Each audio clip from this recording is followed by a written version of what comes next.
Joining us now to talk about the president's decision to purchase beef from Argentina is Mike Calicrate. He is himself a rancher, he's a journalist, he's a family farm advocate, and he is also founder of Ranch Foods Direct. Great to have you, Mike. Oh, thanks for having me, Krystal. Yeah, of course. So let's go ahead and put a tear sheet up on the screen. This is some of your writing about this deal. You say Colorado Springs rancher, that would be you, says importing Argentinian beef could hurt U.S. ranchers. I'd actually like you, though, to back up a little bit from this present moment and give us a bit of a lay of the land of the cattle ranching industry. And also, you know, beef prices have gone up a lot. Certainly American consumers are very concerned about that. Have ranchers been benefiting from that price increase? What is kind of the state of the industry right now? No, ranchers have not benefited from consumer price increases. There's a disconnect between consumer prices and what ranchers receive for cattle. And it's a middleman problem, a monopoly problem, essentially a cartel sort of partnership between the biggest meat packers who now control 85%. The big four control 85% of the slaughter market, in partnership with big retailers who control a very similar share of the retail market. And I'm talking about Walmart, Kroger, Amazon, Whole Foods, Safeway, Albertsons. And so the rancher has really been shut out of his fair share of the consumer dollar, really going back clear to the late 70s, when the book Vicious Circles, The Mafia in the Marketplace detailed how the big meat packers were cooperating rather than competing and stealing really the producer's share of the consumer dollar. So we've lost half our ranchers during this period of time when this cartel has been really depressing the price for livestock at the same time as they're raising prices for consumers. And we've liquidated 10 million cows. So now we've come to a very, very critical time when we just don't have enough livestock to feed our own people. And that's been made up for. It's been a gradual progression, but it's been made up for with imports.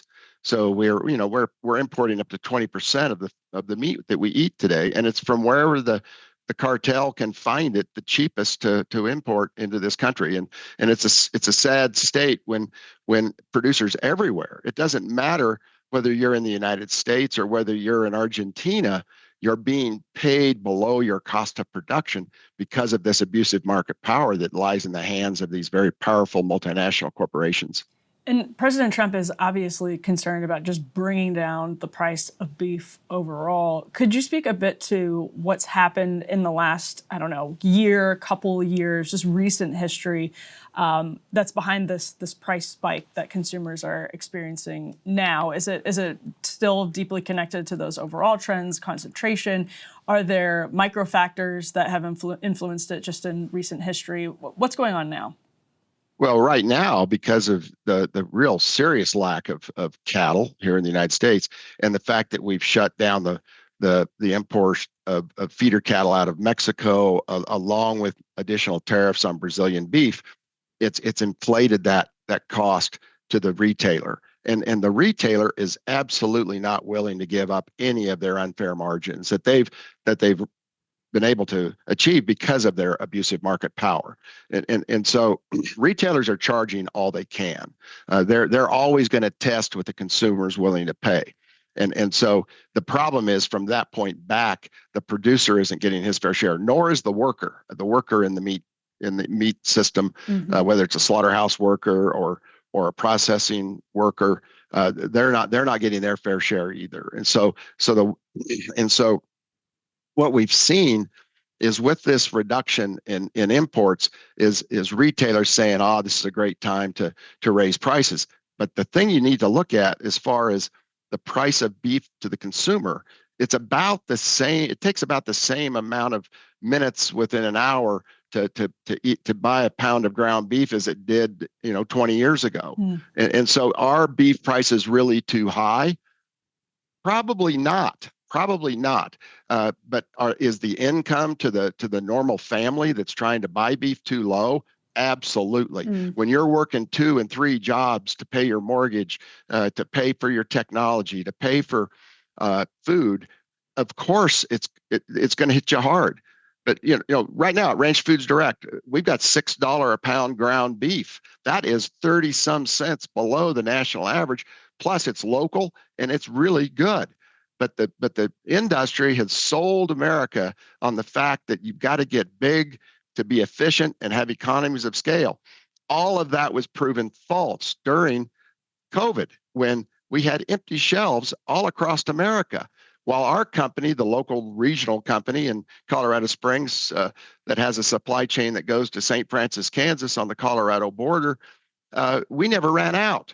But we have a local regional model that I think has got to get replicated if we're going to actually feed ourselves going forward. We have to address the abusive market power, the monopoly power of big food. And I know this maybe doesn't matter much when you're talking about AI and you're talking about Venezuelan regime changes and you're talking about all of this crazy stuff in the news. But this is food. This is what we put on our plates every day to nourish our families. And it's not just beef. It's everything that we eat is under the power of a handful of global corporations. Yeah, it's such a great point. I would love for you to dig into, you mentioned that the industry has liquidated 10 million cows, and that lack of supply is part of why we're seeing these skyrocketing prices now. What led to that liquidation? What was the math of the business logic that led to that outcome? Decades of being paid below the cost of production is what led to that liquidation. I've been at this about 50 years, and I just remember my in-laws at the dinner table with my sons, reminding them, don't do what we've done. Do not be ranchers. Do not raise cattle. It is not a great lifestyle. You can't get paid enough to pay the mortgage and live a reasonable quality of life. Farmers and ranchers, their basic net income is coming from off-farm income. And so the big food companies have reduced the prices paid to producers because they have the power to do so. And so we have then, in the last few decades, ranching has not been an attractive business. And so we've not replaced the cows as they've gotten older with heifers, and the bankers are clamoring for note payments and mortgage reductions, and we just simply haven't maintained our cow herd because there has not been a fair, open, and competitive marketplace. And so Trump is saying it's not, we don't totally understand what he's going to do with Argentina yet, but he said, not a lot of beef, it's not going to be a ton. But based on all of that, based on what we know so far, what influence would a modest amount of imports from Argentina, a modest amount of beef imports from Argentina have on the industry as you see it? Well, right now, I don't know that it would have a lot if you really had a supply and demand market, which we have not had for probably since the 80s. We haven't had that.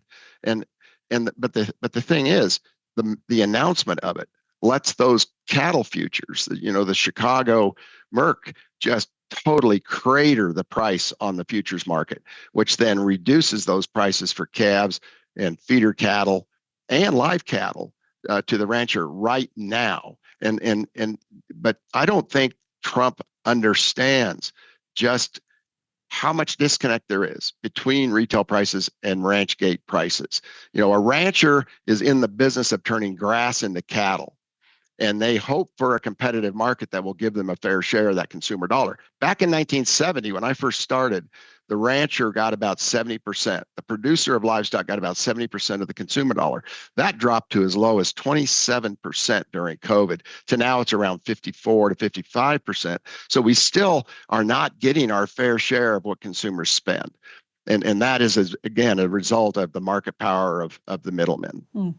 Mike, I wonder if you could talk a little bit of politics here with us. You had in the Biden administration with Lina Khan, you had a real renewed interest in antitrust. I remember there was some at least rhetorical emphasis on, hey, we got to break up some of these meat packers and the cartels that you're talking about. But none of that seems to have really been rewarded, certainly by rural America and your business competitors in the industry overwhelmingly went for Trump.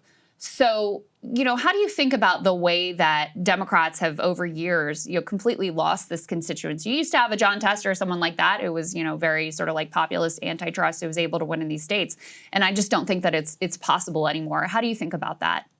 Well, I'm really disappointed that no one politically, Democrat or Republican, has delivered on antitrust law enforcement.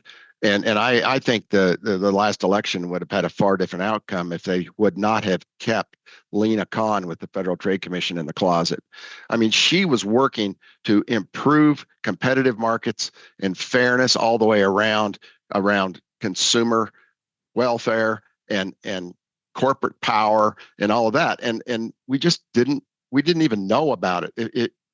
Kamala Harris never even mentioned it. So we've never had support. In fact, going back to the Obama years when they had the concentration hearings across the country, we thought full well with all of that proof and all of that information about the abusive market power of big meat packers that there would be some relief.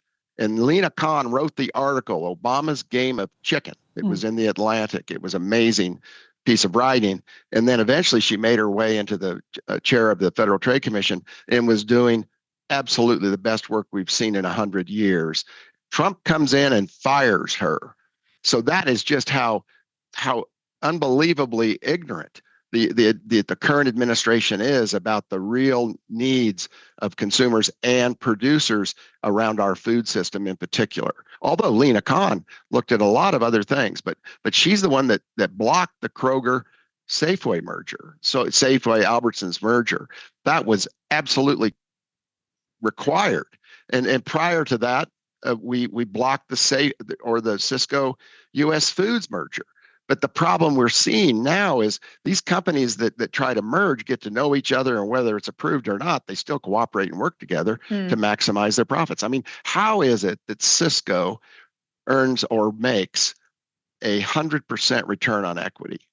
ROE right now, if you look it up on Google, Sysco's right at 100% return on equity. That's not a competitive market. And that comes at the expense of producers and consumers and all the workers that are in between. And your case actually is that goes straight to those beef prices, that if you have, it's essentially like the greedflation argument that the Biden administration made a half-hearted attempt to sell to the public, that when you have consolidation, you're able to just ratchet up, the retailers themselves are able to just ratchet up the prices. Is that, am I getting that right based on what you were explaining? 100%. That is exactly right. You give them the ability to extract wealth and they will do it to the maximum amount allowable that they're able to. And this all goes back to the corporate responsibility of providing maximum returns to shareholders, but it's honestly maximum returns to executive level pay. Yeah. Mike, last question to you. What would your pitch be to Americans who are listening to this, who are like, well, that's all well and good, but like prices are too high, and if it's going to help to import beef from Argentina or wherever, why don't we just go for that? Because my pocketbook is hurting right now. What would you tell Americans about why they should care? Well, I tell Americans they should care because importing Argentine beef is not going to lower your prices. It might lower the prices to ranchers, which guarantees that the herd won't be rebuilt and won't be feeding us in the future, but it will not lower prices, not with the cartel, the monopoly power of the middlemen. And think about it a minute from the Argentine perspective. I mean, their economy is not doing great.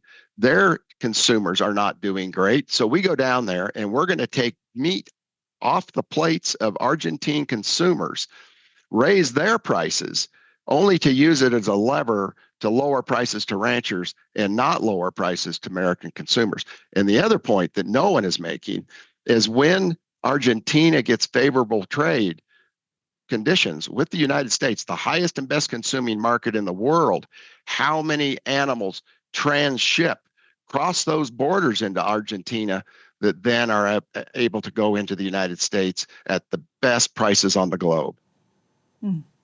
Mike Halleray. And only the middleman making the money. Yeah. So the Argentine producers under the same pressure. Yep. Same big companies, JBS, Marfrig, the biggest companies in the world are transacting the deal. And they'll be subject to the same nightmare you've been living here. Mike, thank you so much for helping us understand. Tell people, where they can find you, where they can buy your products, all of that good stuff. Well, if you go to mycalcrate.com, you'll see what we're up to, and I've got a blog there. But as far as the Ranch Foods Direct model, which I would hope others might replicate around the country to connect producers more closely to consumers, go to ranchfoodsdirect.com and you'll be able to see what we do there. Just put in my order yesterday, so excited. Oh, thank you so much. Excited to receive that. I love it. Mike, thank you so much. I appreciate it. Great to have you. Okay. All right. Bye.